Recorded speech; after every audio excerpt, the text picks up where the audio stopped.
Hey there, chess enjoyers! Today's topic is a crazy and very interesting opening trap in the Albin Countergambit, the so-called Lasker-Trap.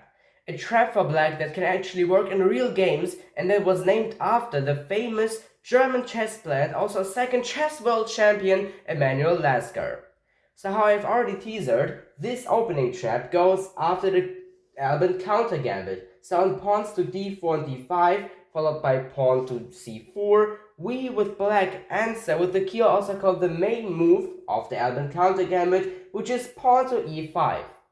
White's best move in this position is to accept the gambit and to capture our pawn here on e5, on which we advance our d-pawn like this on d4.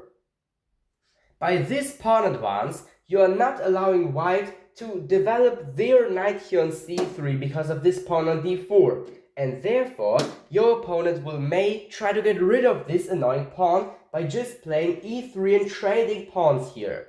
But playing e3 here is actually not really a very good move, because of the following aggressive bishop development here on b4. You develop your dark squared king's bishop from f8 on b4 with check. White's best answer here is just to block the check with their own bishop, on which you, on only the 6th move of the game, have the ability to sacrifice your bishop by capturing the white pawn here on e3 with your own and leaving this dark squared bishop on b4 without any defense to your opponent's bishop on d2.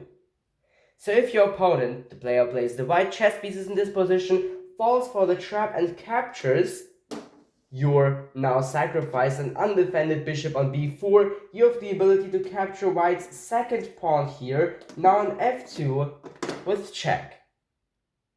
Since you also revealed an attack on the opponent's queen right now, here on the d-file, and the white king on e1 is the only chess piece defending the queen, he cannot even capture your pawn here on f2, but is rather basically forced to escape on e2 from the check, on which you obviously capture the white knight here on g1 with your pawn and transform it not into a queen, not into a rook, but rather into a knight.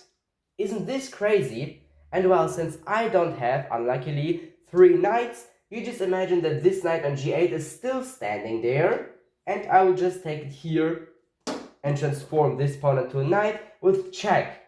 And the crazy thing is here that your lost opponent cannot even capture this knight on g1 with his rook, because if he would try to do this, he would just still lose his queen after bishop to g4. But wait, what is if your opponent is smart enough and decides to keep his queen? Well, then it's pretty simple. He will just not capture your knight here on g1 with his rook, but rather move back with his king on e1, still defending his queen here. And now you have many options. You can just play queen to h4 with check, and after king to d1, you have moves like, for example, queen to f2 with check, and again defending your attacked knight here on g1.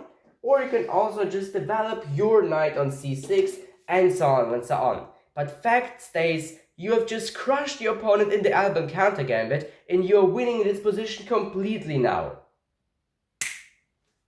But wait again, what is if white just doesn't completely fall for the trap and just does not capture our now sacrificed bishop here on b4 with his bishop from d2? Are we just going to lose the game right now? No, of course not, don't worry.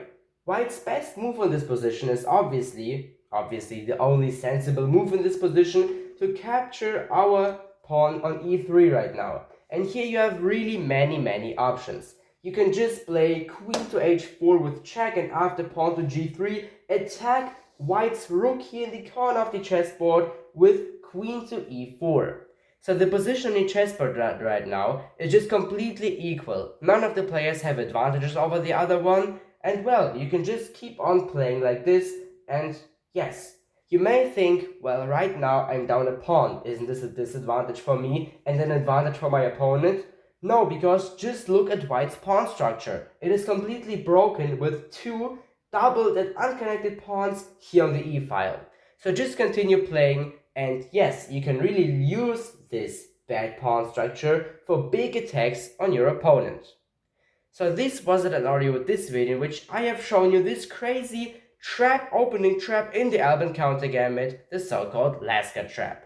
Don't forget to subscribe, leave a like, and write down there in the comments about which other chess topics you want to have in a brand new video on this channel. Till next time, bye!